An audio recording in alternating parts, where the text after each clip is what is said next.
everyone, Dan here from the Next Issue Podcast. On today's video, I'll be doing a review for the Blackout Bombshell number 2. This is a new book from Sumerian Comics. This was released last week, but I'm finally getting around to doing a review.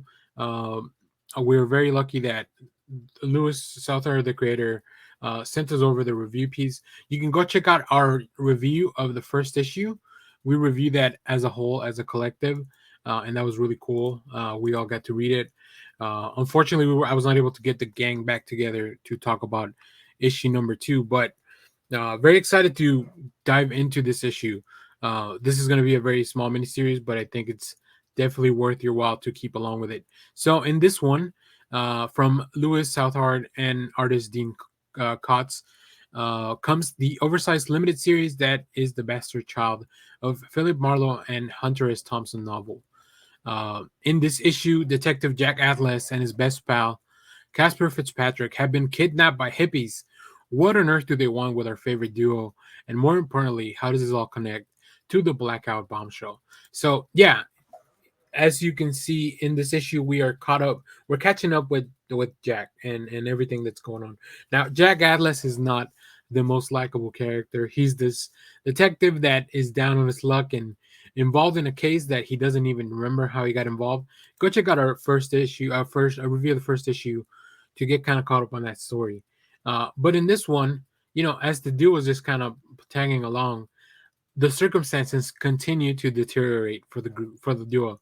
And that's just, this book is it's a lot of fun. It's full of very quippy dialogue, and it just introduces really weird characters as well, right? While still trying to unravel this mystery.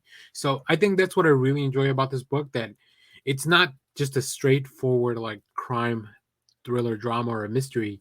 Like, this is kind of giving you everything that you'd want in some kind of a story like this. Yeah, you want interesting characters, you want weird situations.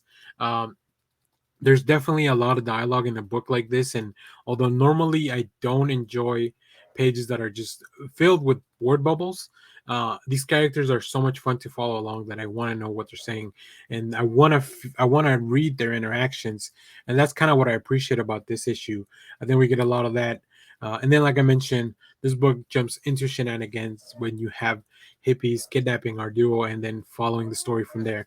I don't want to go too much into any spoilers because I want people to enjoy this issue, but I had a really good time. Now, let's talk about the art a little bit. I think Dean Kotz is just an amazing, amazing artist, and he's got a great team around him that are supporting everything that he's doing. I love the paneling. As I mentioned earlier, there's a lot of discussion in these first few pages.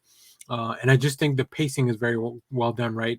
We have these panels that allow you to follow the conversation and also just move things along very quickly. Like, especially if you're a speedy reader, I think you'll get through a lot of this stuff. It hastens the pace, which to me kind of raises the anticipation that something's coming. Almost when, in a film or something, you would have that rising music that tells you that something's about to happen. And then you turn the page, there's the reveal, like somebody's at the door, something's off, and who are these guys? What do they want with the people that we're following along? And then also all this while still remember, there's still a big mystery out there of this woman who left the office. Who are they? Like, what's going on? Like, who hired Jack to do all this? So we're still working on all that stuff. But yeah, I really like that. I love that let me go back and open up. Like, I really appreciate dialogue. Like, hey man, we really appreciate it if you could shut up and let us kidnap you real quick. Like, I think that's really, really funny. So just stuff like this is what kind of makes the book really work for me. And we'll probably talk more about this. I'll try to get the other guys to read it and maybe talk about it on the live in the next live episode. But yeah, Sumerian and the team here have really delivered another really fun issue, and I can't wait to see how this all gets resolved in our last one coming up real soon. So very excited to follow this along. Let me know if you have read this issue, what you thought about it down in the comments. As always, thanks for watching, everyone. You can probably still pre-order all these things either through Sumerian or at your local shop. I know Sumerian is not one of the publishers that like a lot of shops normally order from, so there is definitely I know that there could be an issue to actually get this book, but I also think this is going to be a really fun collected edition. So I'm looking forward to seeing how that plays out. You'll see some variants at the end of the video. Stay tuned for those. And as always, thank you for watching, everyone. Remember to share, like, subscribe, hit the bell so you know when we go live. That is most Saturdays, 10 a.m. Central Standard Time. Stay tuned. We have more comic reviews, trailer reactions, TV recaps, all that fun stuff here in the channel. Thanks for watching, everyone. Bye-bye.